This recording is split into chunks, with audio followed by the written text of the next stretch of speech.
Les deux meilleurs kickboxers actuels au-dessus de 100 kg, les deux meilleurs stand-up fighters.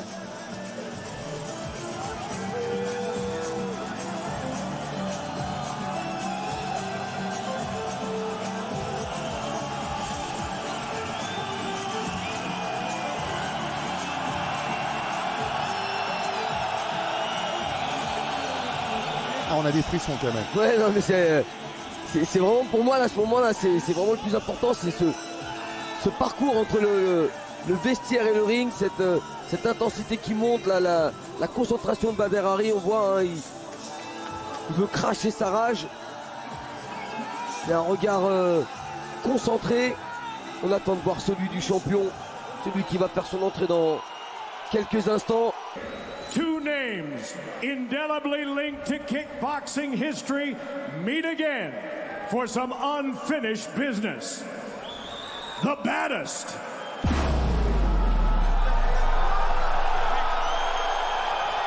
and the king.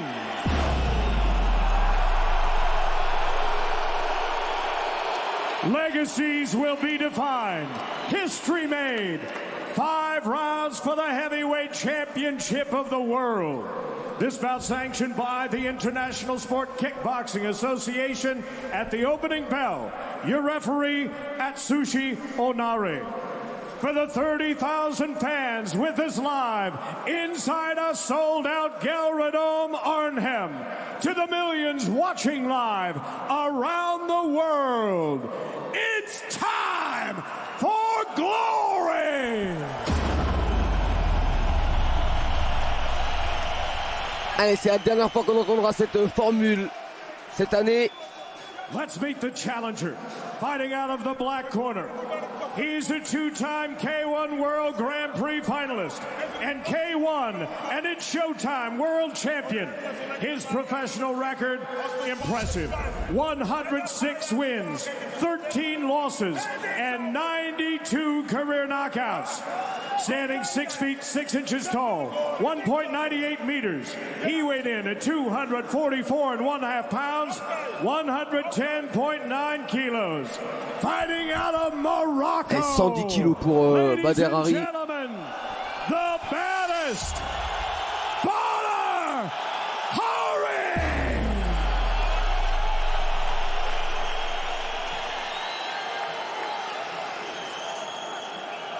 And now his opponent, fighting out of the white corner.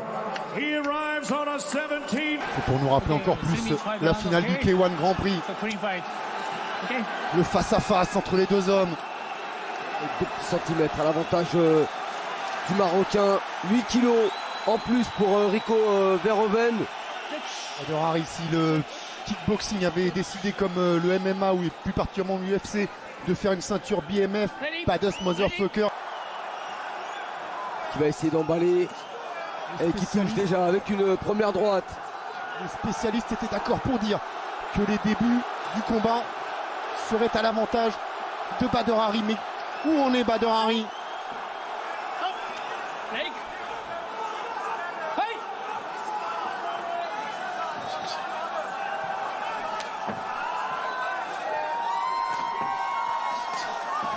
Ouf. La première chose de sûr quand même, c'est qu'il n'est pas intimidé, Rico. Non, il a tout envie de faire douter Badr Hari, lui placer des attaques en ligne basse, c'est bloqué cette fois. Et la droite de Badr Hari.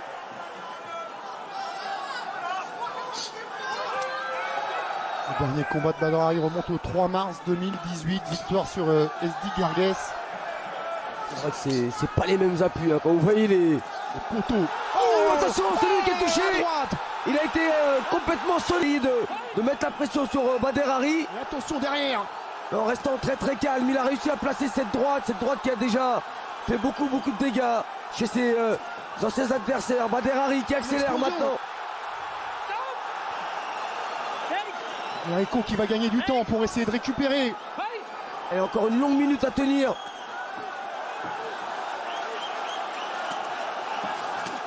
Oh, encore la droite. Là, c'est Luki qui s'expose au contre avec la droite de Badr Hari, Rico Verhoeven, et qui refuse l'échange en points. Il n'a pas encore complètement récupéré le champion. Ça avait mal démarré déjà dans leur première rencontre où Badr Hari avait l'avantage dans les premiers échanges, mais peut-être pas à ce point-là. Attention à ce niveau, avec des combattants comme ça, tout peut s'inverser. Rico peut à son tour envoyer au tapis Badr Hari.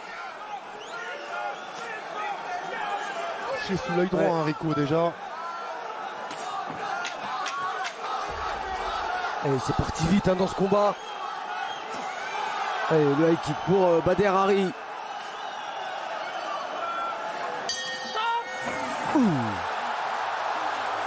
Quelle première reprise déjà. Première reprise. Beaucoup de choses. Un Rico Verhoeven qui a attaqué le premier, qui a voulu mettre en difficulté Badr Hari, qui a contré avec une superbe droite.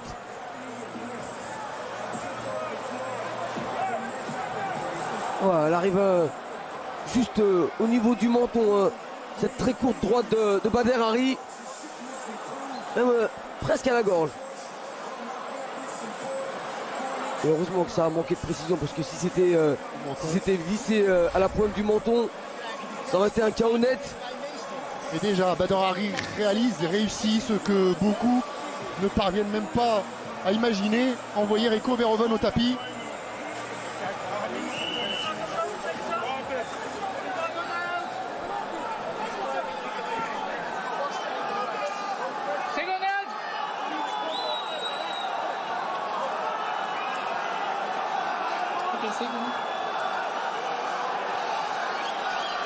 Allez, c'est le Marocain qui prend le meilleur départ. Il a déjà envoyé une première fois au tapis Rico Verhoeven. Là encore, Verhoeven c'est qui va Rico presque plus être dans la position confortable du champion qu'on doit venir bousculer. Mais attention, il sait qu'il doit revenir. Et les appuis. Attention, c'est le crochet maintenant de Badr Hari. Et on sent que ça peut venir des deux côtés à n'importe quel moment. Il y a eu des championnats du monde de boxe anglaise qui nous ont énormément déçus il n'y a pas longtemps. Mais ce combat là, en pied-point, là vous avez pour l'instant il tient son rang. Vous avez deux montagnes face à face et ça recule pas, ça cherche vraiment le coup dur, ça s'engage, ça prend des risques.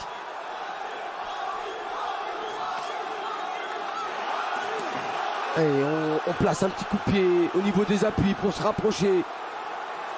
Mais ce que veulent vraiment l'un ou l'autre, c'est faire parler le power punch. Là en travaillant plutôt à l'intérieur, c'est Rico Verhoeven. L'autre en prenant l'extérieur avec ses larges crochets, c'est Badr Hari. Et il passe en garde de gauche et maintenant Badr Hari place le retourné. Il avait pu lui placer comme il l'avait placé à Stéphane Leko. Mais enfin c'est pas le même gabarit. Leko qui était un des plus petits poids lourds à l'époque. Et Rico Verhoeven qui est l'un des plus puissants actuellement. Il a les points ce soir Badr Hari pour faire mal à Rico Verhoeven. Il a peut-être un petit peu moins les jambes. Attention à ce coup qui arrive juste derrière le coude. Rico est en train de démolir la jambe gauche de Badr.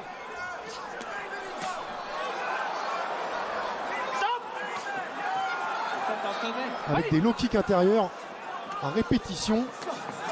Attention parce que si vous dites que Badr mise tout sur l'anglaise, s'il n'a pas les appuis derrière, on le voit bien là, ça pute la même chose. C'est souvent quand il est attaqué au niveau des appuis qu'il est en difficulté Badr Hari. Il n'a pas le réflexe de bloquer. Ça aussi ça peut être préjudiciable par rapport à son manque de ring, manque de combat. Il n'a pas automatiquement cet automatisme de bloquer les coups, de remiser. Alors il va sur ce qu'il sait faire, c'est-à-dire chercher la guerre, mettre la puissance avec des coups sur les côtés, à l'intérieur, en anglaise. Percute très court pour Rico Verhoeven. Il a encore le crochet, il a ripé. C'est toujours ça, à l'intérieur pour Rico, les directs, les uppercuts et les larges crochets pour Badr Hari. Et la salle qui se réveille.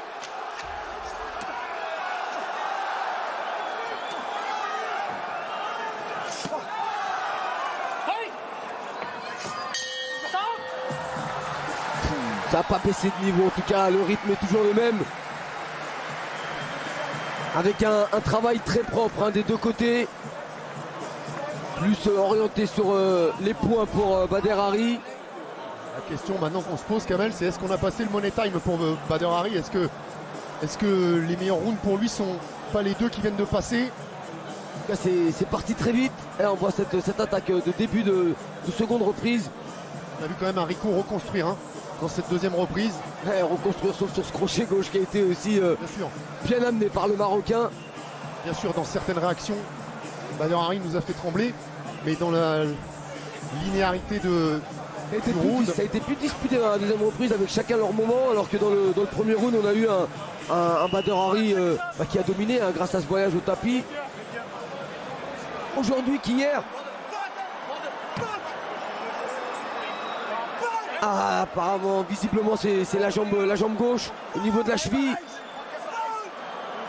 Ah, il y a de quoi rager, bien sûr, il y a de quoi rager pour Bader Hari. Regardez la classe quand même de Rico Verhoeven. Hein. Ah ouais, mais là il peut plus reconnaître, il a eu face à lui un très très bon Bader Hari qui a réussi à le mettre en difficulté avec le très bon travail en anglaise, la seconde reprise avec ce high kick. C'est peut-être ce high kick qui a causé cette blessure. Hein. Ouais, peut-être en reculant. Même en tapant au niveau du crâne. Oh, c'est vraiment. On est déçu, bien sûr, on est déçu. On est déçu parce qu'il avait sa victoire. Il tenait le champion au bout de son poing et de son pied, Bader Hari, mais c'est aussi ça la boxe. Rico Verhoeven qui pendant la conférence de presse avait provoqué, c'est 2 fois ça la boxe pour Bader Hari. Avait dit à Bader Hari, j'espère qu'il va pas encore se blesser. Mais c'était avant le combat. Ça faisait partie de la promotion. Regardez. Ça faisait partie de ce qu'il faut faire pour vendre un combat. Ouais, vous avez raison. C'est peut-être ce pied qui vient heurter l'arrière du crâne. Partie quand même assez difficile, dur. Il tape avec la malléole un peu. Hein. Ouais. Il y a aussi ce coup de pied avec le talon. C'est plutôt là. Hein.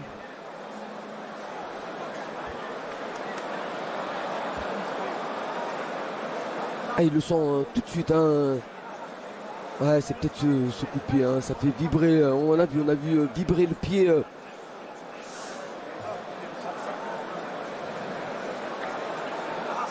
Ah, c'était le pire des scénarios possibles. Après la première rencontre qui avait fini de la même façon, on voulait un gagnant clair et net. Encore plus après ces 2 reprises où on a eu vraiment comme au premier combat, un très très grand combat, un bon niveau des deux côtés, un Bader Hari efficace.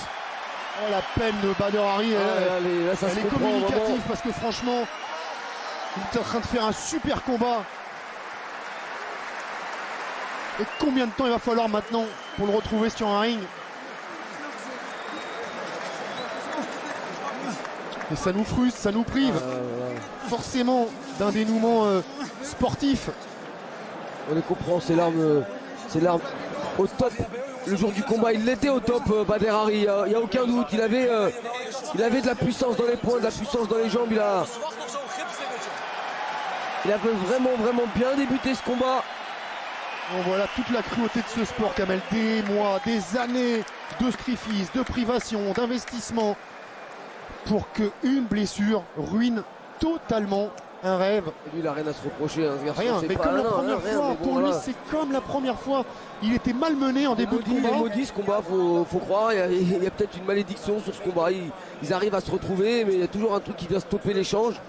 2 fois la blessure, honnêtement, ça fait beaucoup quand même pour une coïncidence.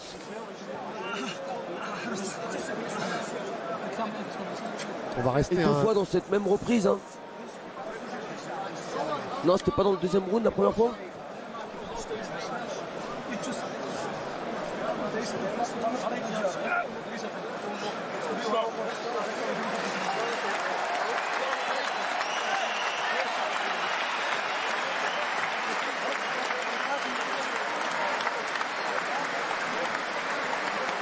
Ah oui, c'est dans la 3e reprise hein, qu'arrive cette blessure. Mais c'est vrai qu'on est perturbé parce que là honnêtement on s'attendait pas à ça, on s'attendait vraiment à ce que le combat monte en puissance et au moment où ça commence à bien prendre. On pouvait digérer n'importe quelle issue sauf celle-ci.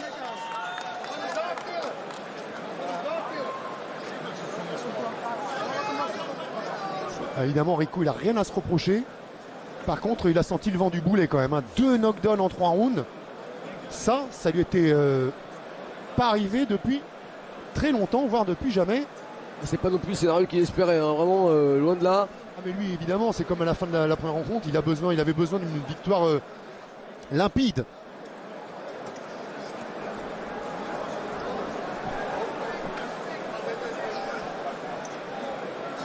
Aïe, aïe, aïe, aïe, aïe, aïe, aïe.